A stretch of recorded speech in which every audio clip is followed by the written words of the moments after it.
Wow. This is quite a stack of material you've given us this time. Yes, a lot.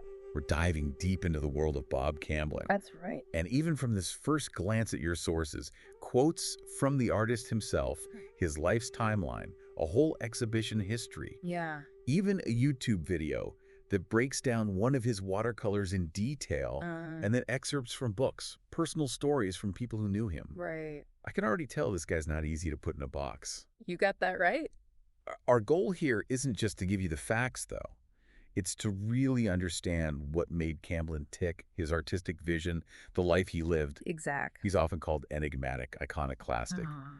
And we want to paint a richer picture for you of an artist who, even with all the recognition, the demand for his work remains kind of a mystery, you know? Yeah. Yeah. What jumps out at me right away Yeah. is the range of his work. Oils, acrylics, watercolors, drawings, prints. He even used painted paper. And then, on top of that, you've got his constant moving around, that nomad lifestyle, which really seems to have fed his art. Absolutely. Okay, so let's start unpacking all of this. Okay. Where did it all begin for him? What Right. can we learn about Camblin's early life and the things that really shaped him as an artist? Well, he was born in Oklahoma in 1928, Okay. and he really started his art education at the Kansas City Art Institute. KCAI. Yeah, that seems to have been really important for him. Right. But then he got a Fulbright scholarship to Italy, and that, from what we see in the sources, was a total game changer. Oh, wow. They talk about his huge reaction to both the old masters and the impressionists he saw over there. So, the Uffizi Gallery, with its incredible collection of Renaissance art, that obviously made an impact. Yeah. But then there's something really interesting that in the influence of the Catacombe dei Cappuccini in Palermo, the Capuchin catacombs, Interesting. that imagery of the preserved bodies, it seems to have stuck with him, which hints at this early fascination with mortality and memory, which you can really see woven into his art later on. Yeah. So for you listening, think about this. Camblin was drawn to both the absolute peak of artistic achievement and this stark reality of death, a duality that we'll see again and again in his work. Mummies. That's a pretty unexpected element to find in the mix. Yeah. It does suggest this preoccupation with, like, the temporary nature of life, Yeah. and maybe this urge to preserve something beyond its natural lifespan. Right. And we shouldn't forget, he came from an artistic family. Right. Both his parents were artists. So he was exposed to different creative practices from a very young age. Yeah. He was even the art director for his high school yearbook. Clear sign that he was drawn to the visual world early on. Definitely. Definitely. So, you've got that background. Right. So to get a more complete picture of those early years, we need to consider where he grew up, right? Yeah. Ponca City, Oklahoma, during the Marland era. And this was a time before TVs were everywhere, before the internet. Of course, lives just had a different rhythm, right? Yeah. The sources mentioned the Marland Estate, Yeah. this massive mansion built during the oil boom, That's right. and the Pioneer Woman statue, which was really prominent in the town. Yeah. And it seems like this symbol might have really meant something to Camblin. Uh-huh. Some even say that maybe the VV shorthand in his later work is a reference to his mother, Viva Camblin. Wow. That local context really adds a layer, doesn't it? Yeah. You can imagine this grand Marland estate standing out against the everyday life of Ponca City. It's a fascinating contrast. It really is, and it gives you a better feel for the environment that shaped him. Right. But it wasn't just visual stuff he was taking in, right? No, not at all. He was a big reader, too. Absolutely. Emerson, the I Ching, haiku, even haiga. Right. So he was clearly digging into these philosophical and poetic ideas. What would you say is the key takeaway here about how this side of him influenced his art? He was looking for deep meaning in simple things. This drive to capture the essence of a moment in an elegant and profound way. Right. A lot like the haiga tradition, those Japanese paintings that often go with haiku poems. I see. So his art wasn't just about what you see on the surface, but about the thought, the feeling behind it, boiling an idea down to its most powerful form. Right, right. So you've got this mix of major art history, local symbols from his hometown, and then all this philosophical and poetic stuff. Right. It's like fertile ground for an artistic mind to grow in, isn't it? Absolutely. And then there's that part about his time in the Air Force Reserve during the Korean War, where he even sketched with another artist, Forrest Harrisberger. Yeah. It's like art was this constant thread running through his life no matter what else was going on. Absolutely. And After his service, he went back to KCAI That's right. to finish his degree. And then he started teaching at different schools. Yeah. And eventually, of course, he made that big decision to go nomad, right? Right. But it's also worth mentioning his early connection with the artist Earl Staley. Oh, yeah, for sure. Staley actually said that Camblin taught him how to draw and paint, which really highlights how Camblin was influencing others even then, Yeah, and how he shared his artistic knowledge freely. that's a really great point. Okay, so we've laid out this foundation, this guy with a mind constantly soaking up influences from all over. Uh-huh. So let's shift gears and look at the core of his artistic vision. Okay. What are the big themes and philosophies that really pop out from his own words, his writing? Right, and there are a lot of them. Yeah, the sources you gave us are full of them. But what really hits you is this constant embrace of paradox. Paradox. Yeah, and this constant questioning of assumptions. Hmm. There's this one quote, he says, "What is art and but a series of questions disguised as images?" That pretty much sums up his whole approach, Yeah. He wasn't giving out straight answers. He was inviting you to think harder, dig deeper. So for those listening, what's the takeaway here? His art demands that you engage with it. You can't just look at it passively. It's not just something pretty to hang on the wall. Exactly. And that fits perfectly with his interest in philosophy and, like we talked about, Zen. Oh, totally. It's about asking questions, exploring, Mm-hmm. rather than finding some fixed answer. Absolutely. Another big theme is impermanence, right? Yeah, how fleeting experiences. Yeah. You see that all over in quotes like, "Fortunately, some things remain forever," or "another 10 years, perhaps." Right. Or that observation about memories of songs fading as we get older, our bodies break down. Wow, yeah. And even that watercolor series, Layered Vistas. Right, the one from the YouTube video. Yeah, that's described as a meditation on impermanence. That idea of things being temporary, always changing, that goes right back to those Buddhist and Taoist ideas we discussed. Exactly. That notion of constant change, Yeah, that nothing really lasts forever, it's a big part of those philosophies. it is. And it's about finding peace within that flow, within that change. You got it. So what else is going on here with his philosophy? Well, he seemed really fascinated by the interplay of seemingly opposite ideas. Opposites. Yeah, like common sense and miracles, or Quiet. whiteness and blackness, resisting and submitting, balancing, being for and against something all at once.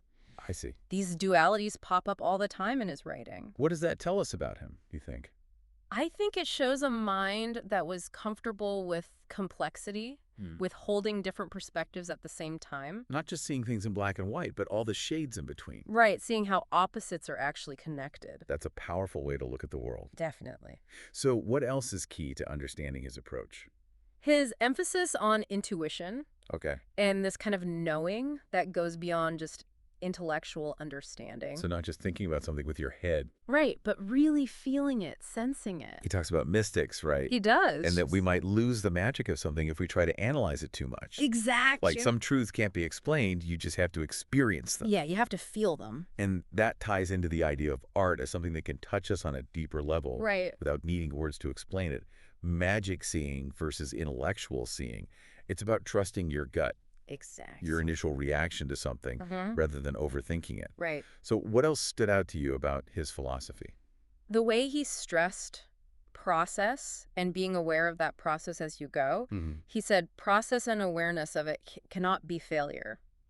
That's interesting. So for him, the act of creating, engaging with the materials, the ideas as they come up, that had value in itself. Right. No matter what the final product looked like. You don't have to be aiming for some perfect end result. Exactly. What matters is the journey of making it. It really does. And that's a freeing thought, isn't it? Oh, absolutely. Not just for artists, but for anyone doing something creative. Right.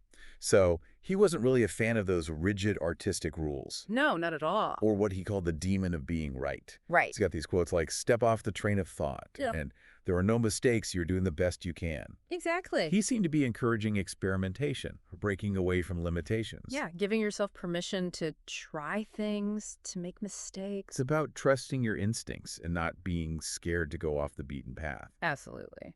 So what other ideas were central to how he thought about art?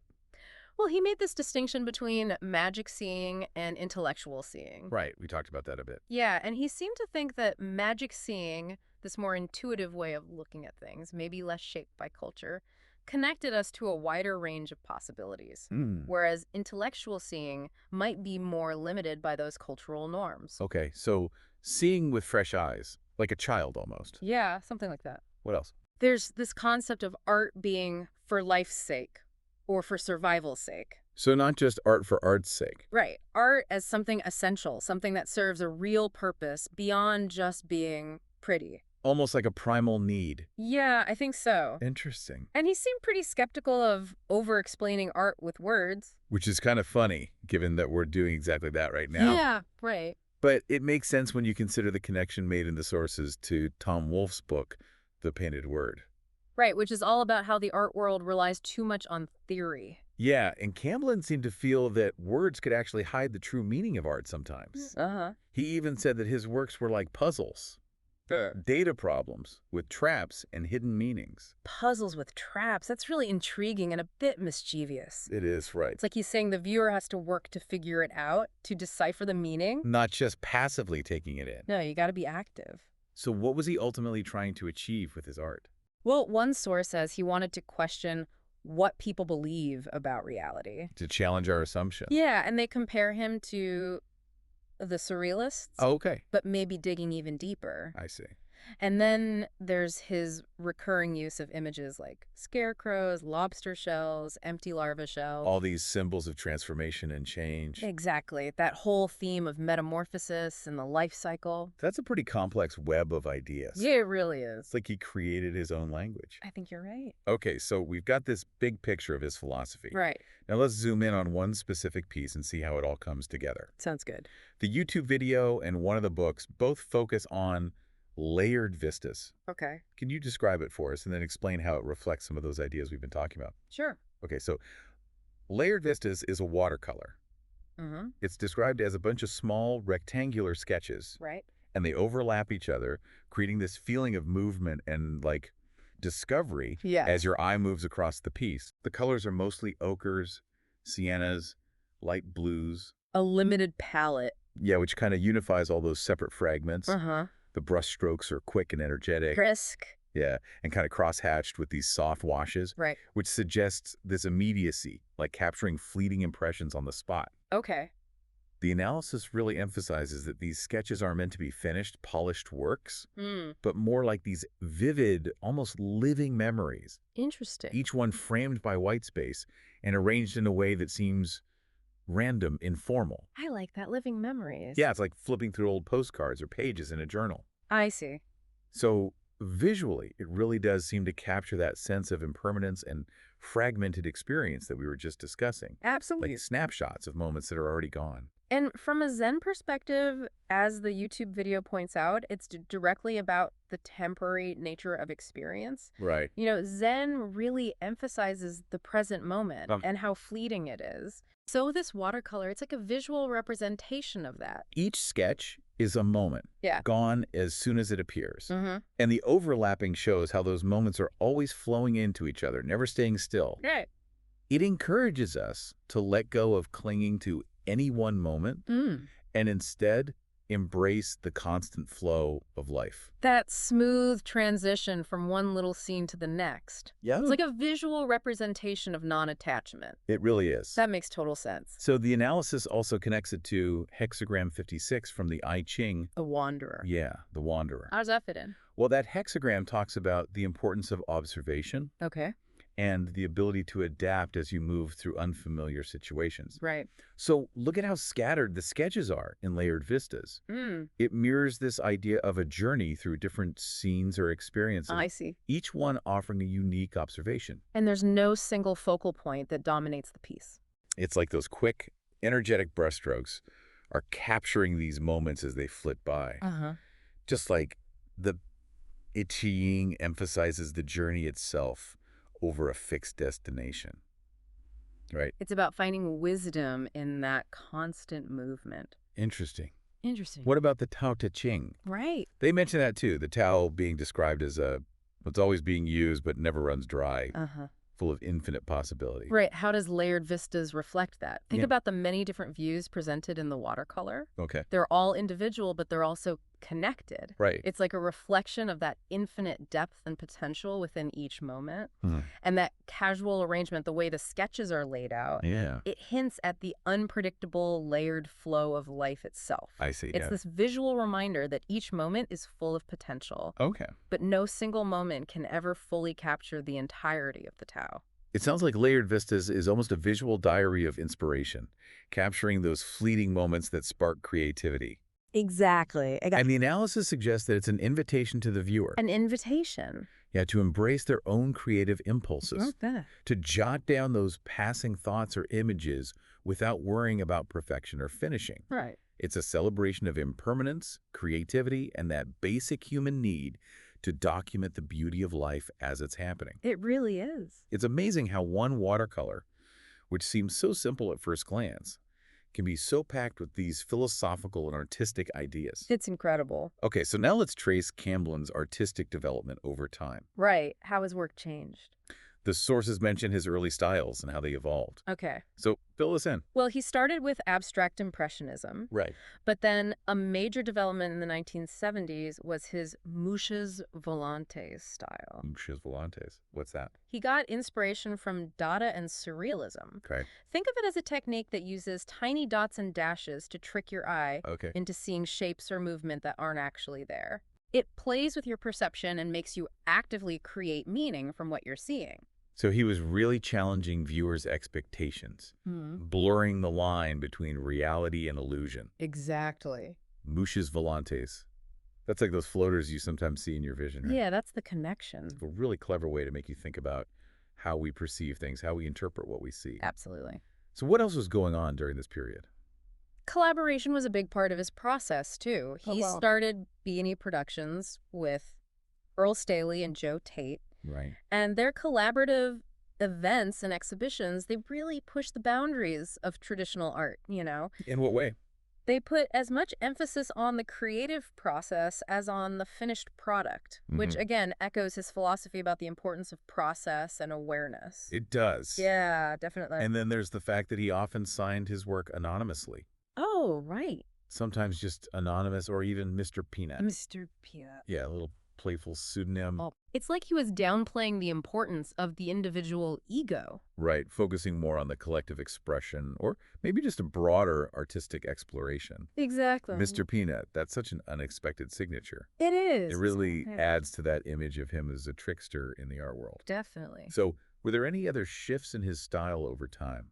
Yeah, the sources mention that he did some early works that were about social protest, Okay. and those were characterized by strong outlines and flat areas of color. Hmm. But by the mid-1970s, his focus shifted, depicting the inner world of human symbols, drawing inspiration from artists like Cremoni and Etruscan figurines. Interesting. And his time in Italy had a big impact, too. Right, we talked about that. Byzantine and medieval art really influenced him, and he Mhm. started working on larger scale drawings. Okay. And then throughout the 1970s, he really intentionally explored how art could function on a more mystical level. Mystical.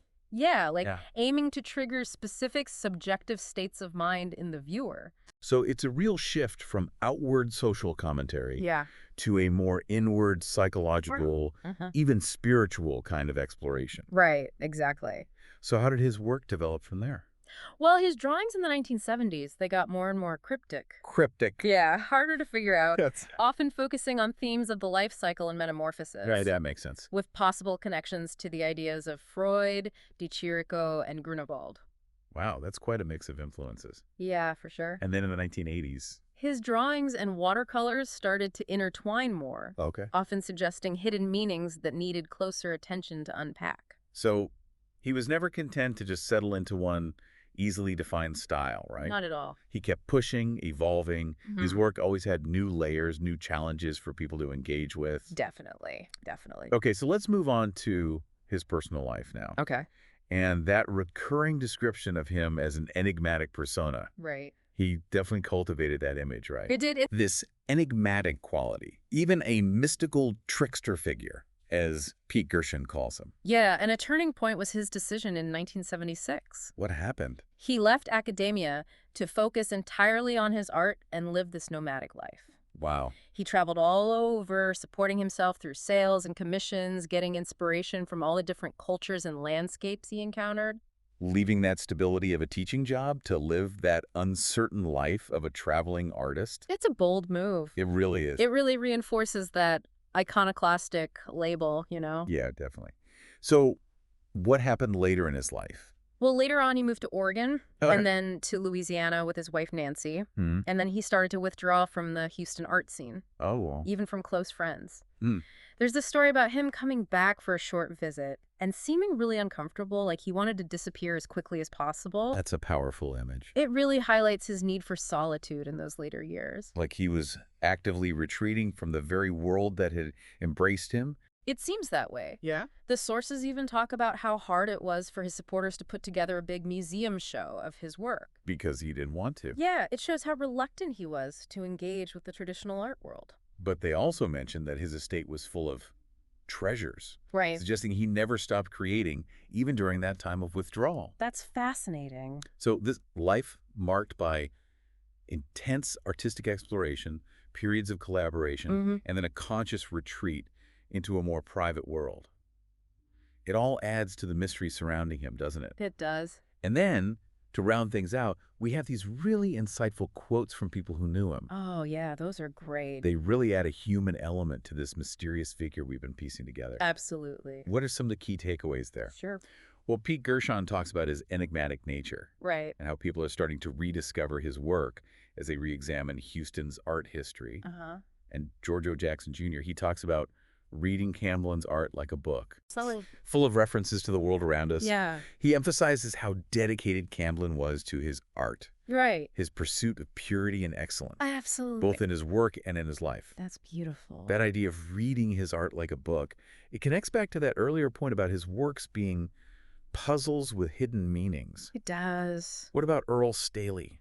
Staley's quote is really moving. Yeah. He talks about how Camblin was this creative force who had a huge impact on him as an artist, Right. teaching him about drawing and composition. Hmm.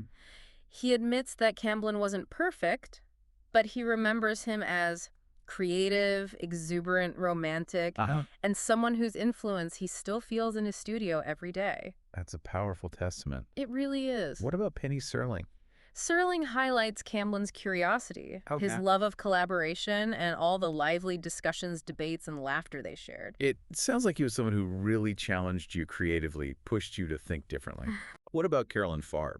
She remembers him as a free spirit, Hmm? one of Houston's old masters. Mm-hmm. She says his art was deeply personal, like a visual story of his life. Okay. And she talks about how much joy she gets from both his creative process and her own experience of collecting his work.